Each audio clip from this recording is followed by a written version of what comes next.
Happy birthday, darling, mami, momo. Webale kuba nti oli mukyala mulungi. Webale kuba nti buli kimu okikola nga omukyala omuganda. Webale butafa ku bigambo by'abantu n'okugumira embeera yonna eriwo. Webale kuba nti ochapa. Webale kuba nti ogattako taffaali ku music industry ya Uganda. Webale kuba nti obeera musanyufu ever. Webale kuba nti oli mukyala mukakkamu. Webale kuba nti oyagaliza. Webale kuba nti oli maama omutuufu ateetiiririra. Webale kuba nti osobola okuteeka competition music industry ya Uganda ata mukyala ata musajja akuwa ekitiibwa. Oli wa mukisa, ndi wa mukisa okuba nti ndi mukwano gwo n'okuba nti nkumanyi n'okumanya, era ndi wa mukisa okuba nti oba oliawo natandika okuba nti nfuna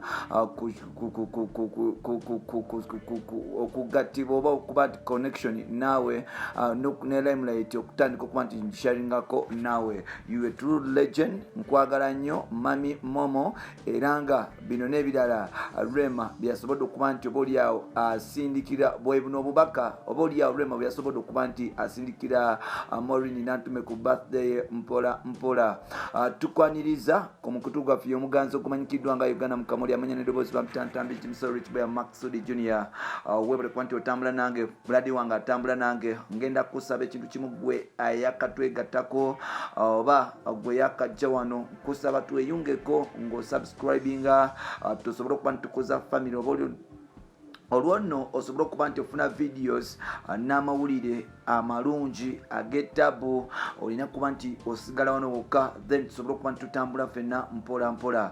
Olibaddemu okuba nti owa opinion yo mu comment section yawo n'otubuulira kiki ekyetaagisa, kiki ekibuzeemu, kiki ky'owako, ebirowoozo biki by'owa ku bye tuba tutadde olwonno ne tusobola okuba nti naawe tumanya n'okufuna opinion yo. Nakugambye bampita Ntambi Jimso Rich Boy Maxudi Junior. Rema Namakula olunaku lwa leero bambi yavuddeyo nayagaliza mukyala munne, muyimbi munne, mukwano gwe bwe batambula ku mirimu egy'enjawulo, era nga bano oba oliawo oyinza okulowooza bafuuka ba Luganda chocolate color, amaaso geego kujjako emimwa gye gyawukanamu, naye ng'olmost era gyagala kuba nti gifaanagana mpola mpola.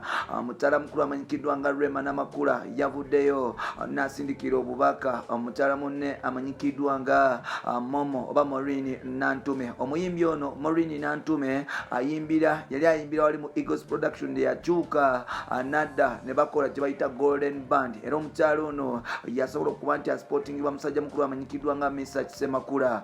Ku mazaalibwa gwe twasobodde okuba nti tulaba amaanyi ag'omukyalo ono, era ng'amaanyi ge twagenze mu maaso n'okuba nti tugalaba ng'abantu oba oliawo bamupostingako mpola mpola. Yes, basobodde okuba nti bamupostingako mpola mpola, era nga twasobodde okuba nti tulaba amaanyi ga Maureen Nantume. Rema Namakula bwe buno obubaka bwe yamusindikidde, yamugambye mami, buli lwe nkulaba momo nzijukira nti Mukama wa kitiibwa era oli wa buyinza. Buli lwe nkulaba nzijukirawo ebbaka nga nkyali mu haso, nenkulaba nga nawe oli mu haso, naye ng'ate gwe wali otandise okuba nti oshininga nga nkyali mu ssomero. Nasobola okuba nti nkwegomba era nga eddoboozi lyeryo lyali linkyusa ne linsaanyuula. Oli omu ku abo abakyala bensinga okuwa ekitiibwa mu music industry.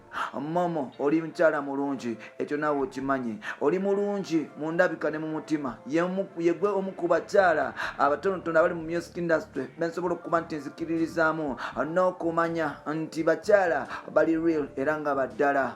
Momo, ku mazaalibwa go amalungi gano amapya, nkwagaliza birungi byerere, nkwagaliza ebirungi ne famire yo. Mukama akuwa omukisa osobola okuba nti okuza abaana bo.